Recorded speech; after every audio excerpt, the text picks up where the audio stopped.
116 ദിവസം നീണ്ടു നിന്ന ഒരു നിരാഹാര സമരം. അല്ല, ഗാന്ധിജിയുടെ അല്ല, അദ്ദേഹത്തിന്റെ ഒരു മാക്സിമം 21 ഡേയ്സ് ഒക്കെയാണ് പോയിരിക്കുന്നത്. ഇത് Bhagat Singh and his comrades നയിച്ച 116 days of hunger strike. Yes, you heard it right, it is 116. രാഷ്ട്രീയ തടവുകാരെ മൃഗങ്ങളെ പോലെ ട്രീറ്റ് ചെയ്ത ബ്രിട്ടീഷുകാർക്കെതിരെ 23 വയസ്സ് മാത്രം പ്രായമുള്ള ഭഗത്തും അദ്ദേഹത്തിന്റെ സഹ തടവുകാരും നടത്തിയ ഒരു സമരമായിരുന്നു ഇത്. ഈ മൂക്കിലൂടെയൊക്കെ പാല് കയറ്റി ശ്വാസം മുട്ടിച്ച് ഉപദ്രവിച്ച് അടിച്ച് ചോര ഛർദ്ദിക്കുന്ന അവസ്ഥയിലേക്ക് കാര്യങ്ങൾ നീങ്ങി.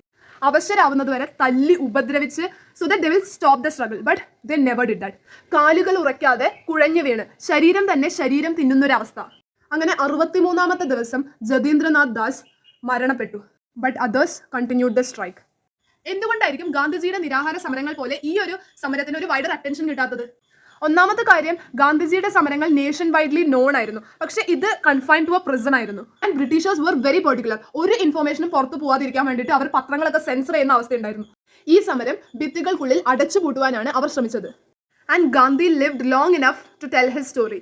He wrote extensively, he explained his facts and he survived long decades. But Bhagat Singh was executed at 23, so he could not shape his own legacy, right?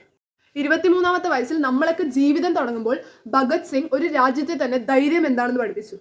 Inquilab സിന്ദാബാദ്. I am a Bhagat Singh fan. നിങ്ങളുടെ അഭിപ്രായങ്ങൾ comment ബോക്സിൽ അറിയിക്കുക. Okay, by.